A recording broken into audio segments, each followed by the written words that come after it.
단도직이 본격적으로 시작합니다. 오늘은 MTN 위원 나인원 위원과 김총섭 위원님 자리했습니다. 두 분 어서 오세요. 안녕하세요. 안녕하세요. 안녕하세요. 안녕하십니까.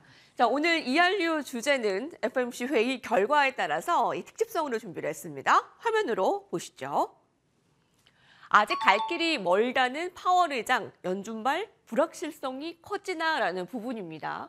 자, 0.75%포인트의 금리 인상은 기정사실화가 되었고 4차례의 인상 연속해서 인상된 부분 자이언트 스텝도 우리가 예상했던 부분입니다. 자, 지금부터의 이 불안감, 사실 오늘 그런 질문 많이 받으셨을 것 같아요. 나인원 위원님. 네. 오늘 왜 이렇게 많이 안 떨어졌어요? 뉴욕 증시 많이 하락했는데 네. 우리 증시 이렇게 선방한 이유가 뭐예요?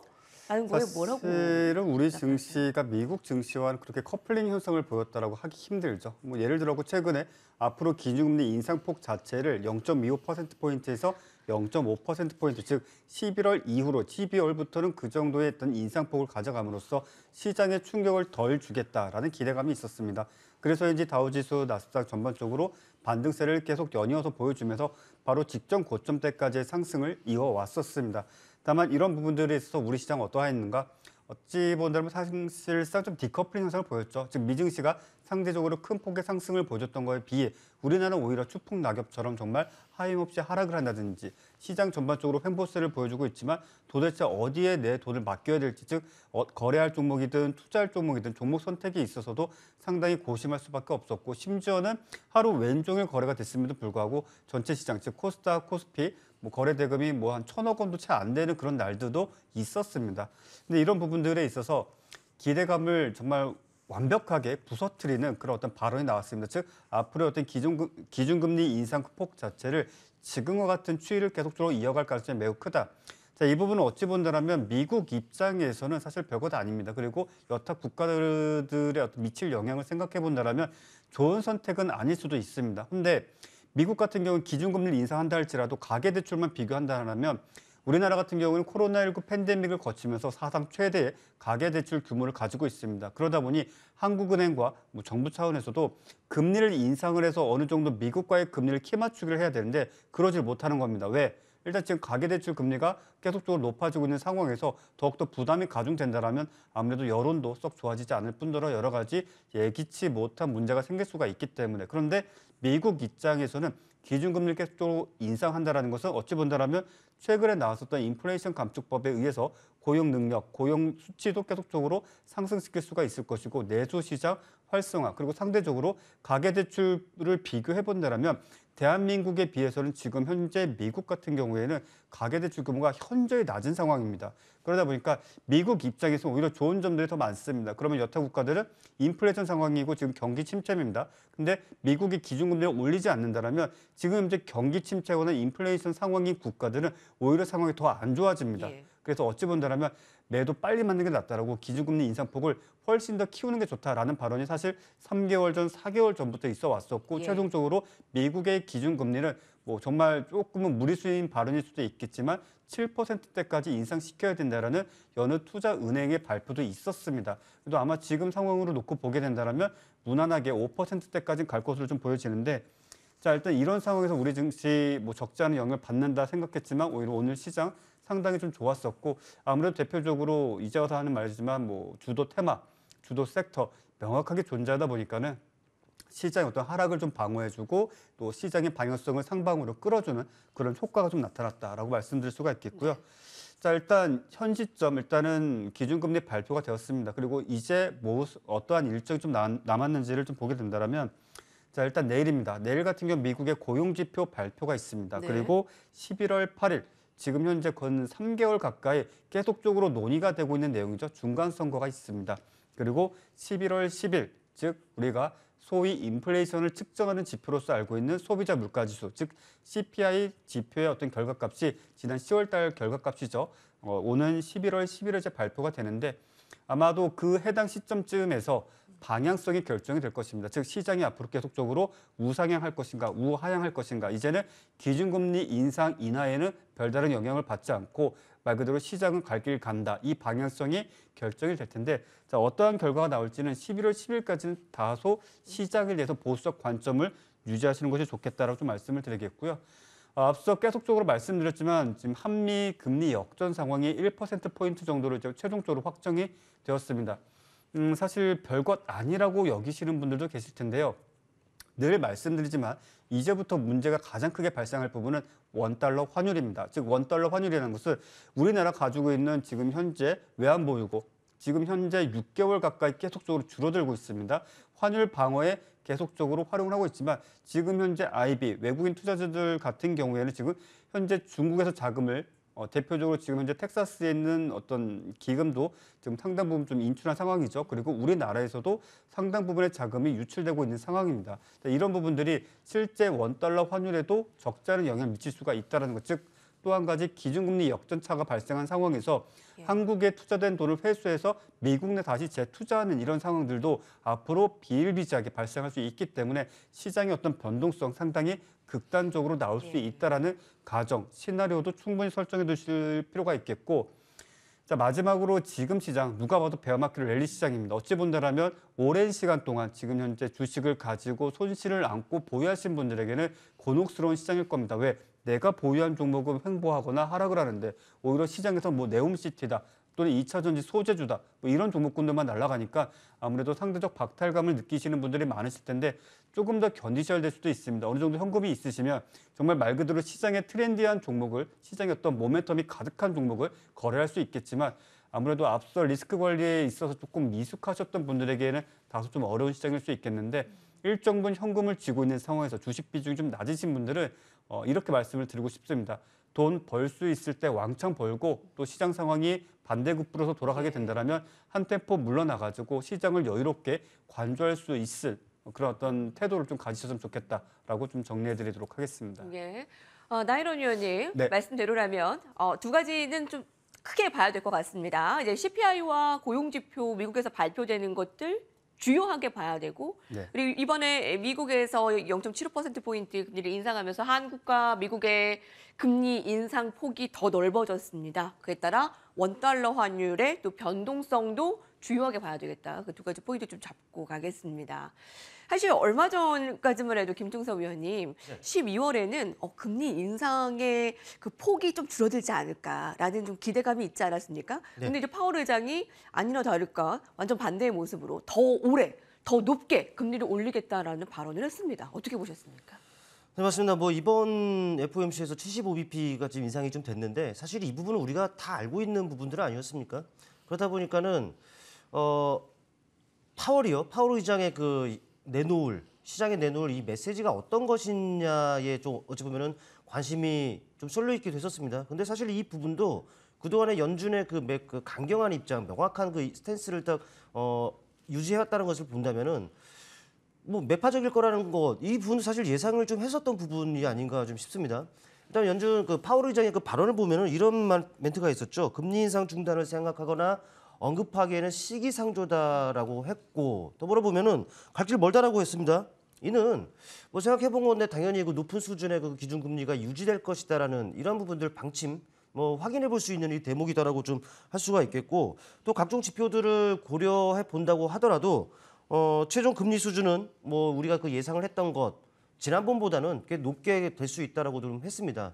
이 말 자체만 놓고 본다면은 뭐 더 강경한 그 정책 기조들을 유지가 될 것이다라는 부분들을 좀 확인해 볼 수 있는 이런 부분들이 아닌가 싶어요.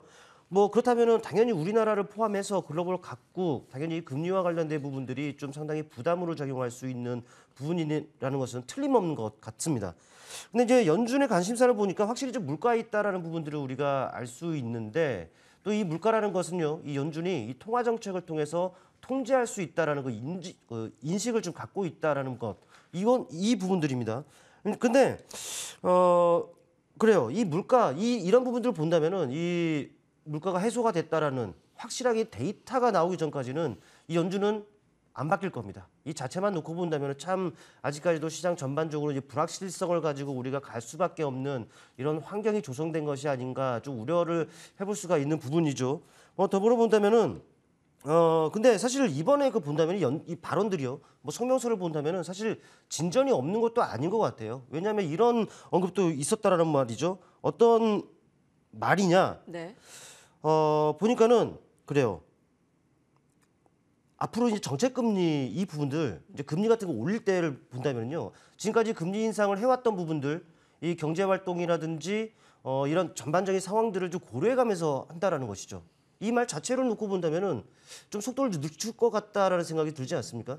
그러니까 제가 봤을 때는 이 언급, 이 말 자체가 이제는 그 속도 조절을 할 수도 있다라는 부분들 충분히 예상을 좀 한 것이 아닌가 싶고 또 파월 의장도 그랬습니다. 아직 결정된 것은 아니지만 어느 정도 시점이 지나면은 속도를 늦출 수 있는 것이 좋을 수 있다라고 했어요. 물론 이제 언제가 될지 모르죠. 또 나온 말로 놓고 본더라도 12월이 될지 아니면 그 다음이 될지 뭐 이런 부분들 좀 흐린 부분들이 있습니다만 하지만 이 자체만 놓고 보더라도 이 속도 조절에 대해서는 아직까지도 좀 유효한 상황이다라는 부분들이 아닌가 싶어요.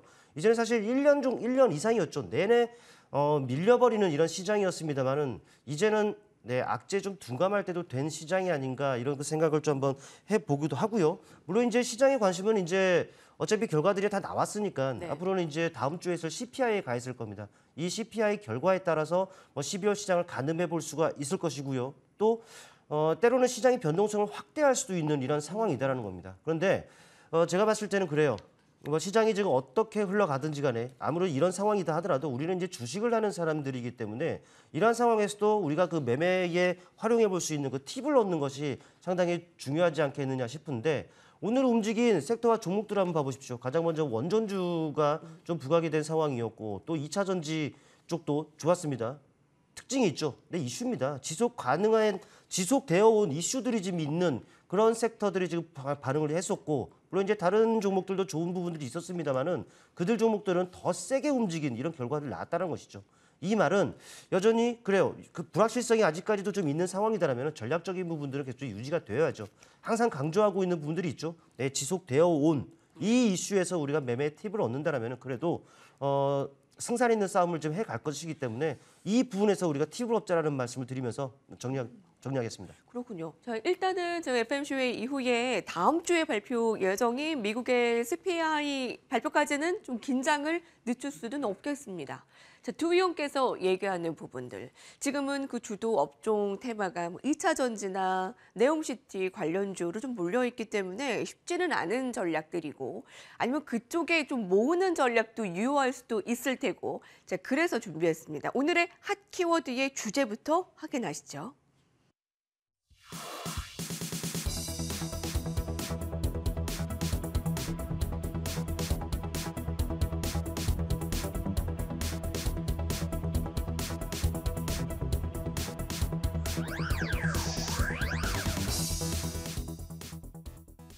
예, 수소도 아는 사우디 모멘텀.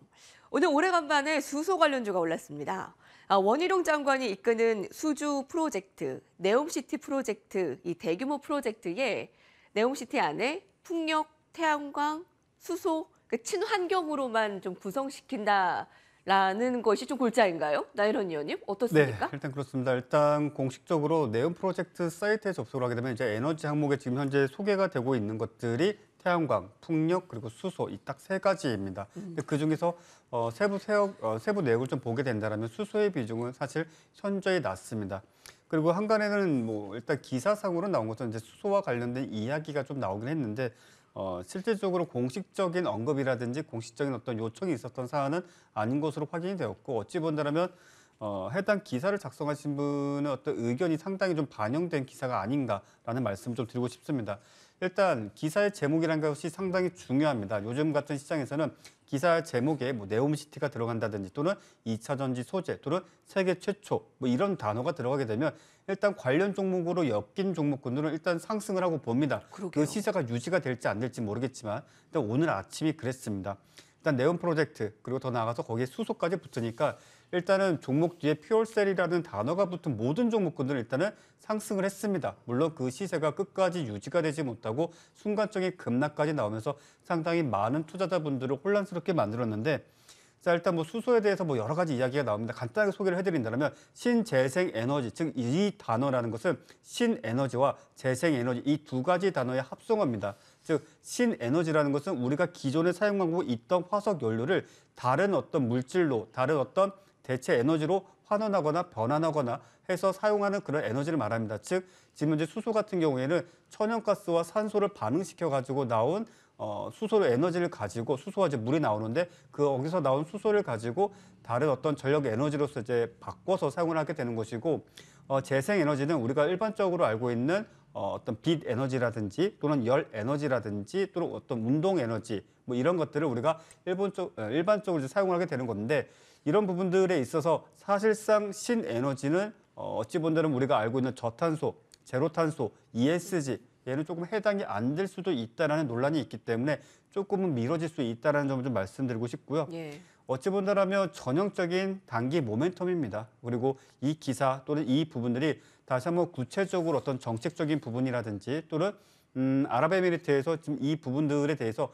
공식적인 어떤 서한이라든지 발표 이런 것들이 좀 덧붙여지게 된다면 하나의 어떤 강력한 테마가 만들어질 수 있겠지만 지금은 뉴스가 나왔다 그러면 그냥 소위 아예 관심을 갖지 마시든지 내가 좀 거래를 하고 싶다 하신다면 사실상 데이 트레이딩 관점으로 접근하시는 것이 가장 좋다라고 좀 말씀을 드리겠고요.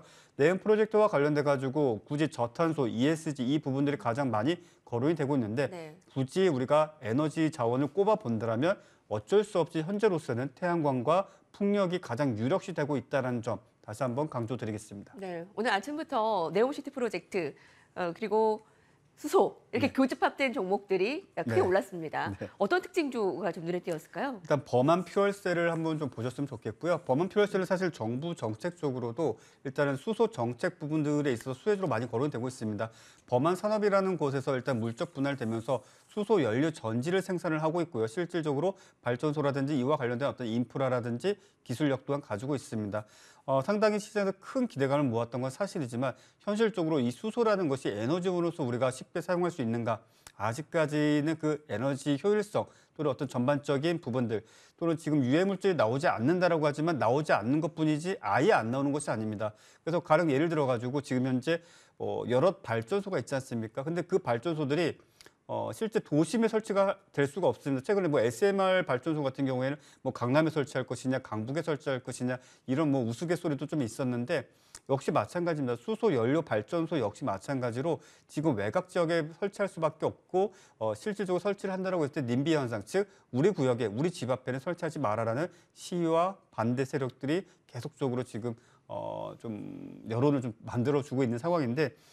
일단 이런 부분들에 있어서 아직까지는 시장에 명확한 테마가 만들어지지 않았기 때문에 당분간은 일단은 수소와 관련된 테마가 좀 움직인다 할지라도 정말 뭐 상한가를 간다든지 뭐 정말 1,000억 원, 2,000억 원 이상의 거래 대금이 발생하지 않는다라면 그냥 당일 청산으로 끝내시는 것이 가장 좋다라고 좀 말씀드리도록 하겠습니다. 아, 그렇군요. 그러니까 수소와 관련해서는 좀 단기적으로 보자라는 것이 좀 의견이시네요.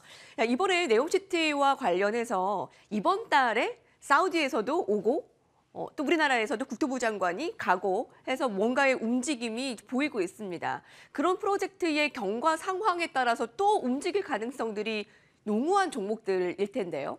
어느 쪽에 초점을 맞춰야 될까요? 오늘 관련된 이 수소의 움직임은 어떻습니까? 김중성 위원님.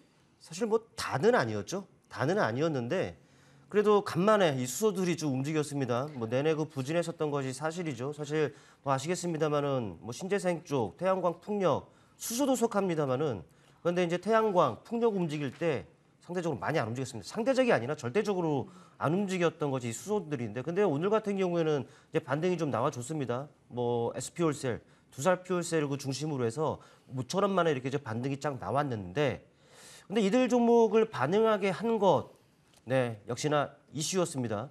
우리 앵커님께서도 말씀을 해주셨습니다만은 11월 달에 이제 빈살만 왕세자의 그 방안이 좀 유력화되고 있고 또 60주년 그 수교를 맞이해서 또 이제 양자 회담도 좀 열리고 뭐 이런 부분들이 이제 있다라고 합니다. 그런데 이제 이 안에서 네, 수소 네, 이걸 이제 활성화한 그 청정에너지로서의까지 협업하는 이런 부분들이 좀 논의된다라고 해요.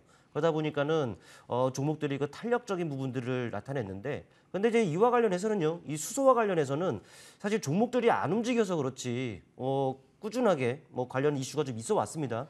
어떤 이슈가 있었냐면은 뭐 차세대 그 기차, 네, 기관차. 뭐 여기 수소를 이용한다고 하는데요. 사실 거기에 이제 이용되는 핵심 기술을 우리나라가 이제 국산에 성공을 했다라는 이런 이슈가 있고. 또 유럽 같은 경우에도 수소 충전소가 이제 증설하고 이쪽으로 많이 늘어난다는 부분들도 있습니다. 또 실증 사업이라든지 수소 생태계 조성이라든지 또 수소차 확대라든지 이런 그 꾸준하게 이슈가 좀 있어 왔다라는 것이죠. 그런데 지금 반응을 안 했는데 지금에서야 반응한다? 그리고 이 부분들은 이제 그 이슈가 또다시 이제 부각이 되는지를 이제 우리가 지속되는 이슈인지를 우리가 체크해야 되는 부분이라는 것이고, 그런데 이 부분들을 좀 체크를 해 두셔야 될 것 같습니다. 종목들이요, 여러분들 아시겠습니다만 내내 그 부진했었습니다. 부진했다라는 것은 주가가 많이 내려와 있다는 것이죠. 이 자체는 가격 매력이 좀 분명히 발생이 되어 있어요. 그렇다 보니까 이제 저가 매수의 유입이 이루어질 수 있는 부분들이 분명히 있기도 하다는 것이죠. 그렇다 보니까 지금은 아직까지는 좀 더 이슈의 지속 여부를 좀 더 이제 체크를 해야 되는 것이고, 또 이제 주가들이 확실하게 바닥권을 탈피하는, 그러니까 그동안에 하락 추세가 형성이 되어 있었다면은 이제 확실하게 추세를 돌려 세우는지를 체크해야 될 부분들이 있겠는데, 그래도 뭐 주가의 모습들을 본다면 사실 이 종목들 수소 관련주들 재미를 보고 계시는 분들은 많이 없으실 겁니다. 그런데 이 오늘의 그 상승 또 이런 부분들이 좀 유의미한 흐름으로 좀 바뀌길 바라면서, 네. 또 이제 여러분들 손해 보고 계시는 분들이 있다면 이런 부분들이 좀 축소가 되고, 네. 지금 많이 우울하시겠습니다만 좀 이제는 웃을 수 있는 이런 시발점이 됐으면 좀 하는 바람이 있습니다. 말씀하신 대로 네옴시티 관련주 가운데 좀 뒤늦게 오른 감이 있는 이제 수소 쪽에 네. 오늘 특징주 가운데서는 어떤 쪽에 좀 눈을 가셨어요? 디케이락이라는 종목을 보이더라고요. 예. 사실 뭐 피팅 업체이기도 하고 뭐 밸브 뭐 이런 부분들을 생산하는 업체인데, 뭐 원전에도 쓰입니다. 수산업에도 쓰여요. 그러니까 사실 어찌 보면 이제 좀 양다리를 걸치고 있는 이런 부분들, 이런 종목이다라고 할 텐데, 사실 말씀드렸다시피 이 수소 관련주들은 트레이딩 관점에서 놓고 봤을 때 분명히 바닥에 있는 것은 맞습니다만은 변동성들이 좀 확대가 됐단 말이죠. 변동성들이 확대가 되면은 축소 과정은 있게 마련입니다. 앞으로 남은 것들은 이제 얼마나 잘 쉬느냐, 이 부분일 텐데, 그러면서 추세가 전환이 되는 것을 확인을 해야 된다는 것이죠. 근데 이제 원전주들 계속적으로 좋죠. 네, 그러니까 같이 엮여서 볼 수 있는 종목이다라고 보시면 되는데, 일단 차트를 통해 보실게요. 뭐 디케이락 보시면은 최근에 많이 움직이고 있습니다. 그런데 큰 틀에서 놓고 보면은 하락 추세였던 주가가 이제 막 고개를 들고 있다는 것을 알 수가 있어요. 이 과정에서 고점과 고점대를 연결한 이 부분들 하락 추세였단 말이죠. 이제 하락 추세를 좀 벗어났습니다. 이 자체만으로도 하락 추세를 벗어난 종목들이 이제 횡보 아니면 상승입니다. 횡보하더라도 오르내리락 하면서 횡보할 것이고, 오른다 하더라도 오르내리락 하면서 우상향을 그리는데, 이 말은 이제는 저점 매수만 잘하면은 손실 없는 그런 매매가 가능하다는 것이에요. 확실하게 하락 추세를 지금 벗어난 이런 흐름이고요. 또 수급적인 부분들을 놓고 보더라도 뭐 사모펀드 쪽에서 이렇게 지금 가담을 하고 있습니다만은 선행적인 역할을 하는 투신 쪽, 네, 규모감도는 크진 않습니다만 이들도 지금 네, 그 수급적인 부분들 의미를 더하고 있기 때문에 심리적인 안정까지도 줄 수 있는 이런 부분이라고 할 수가 있겠습니다. 아마도 여러분 뭐 따라가는 매매는 안 되겠죠. 역시나 그 눌림을 이용해서 뭐 관심을 둔다면 좋은 결과를 얻지 않겠느냐 판단이 되기 때문에 디케이락 한번 관심을 둬보시길 바라겠습니다. 양다리가 된 그 종목들을 좀 좋아하시는, 선호하시는 편이잖아요. 자, 디케이락, 이런 종목도 있었어.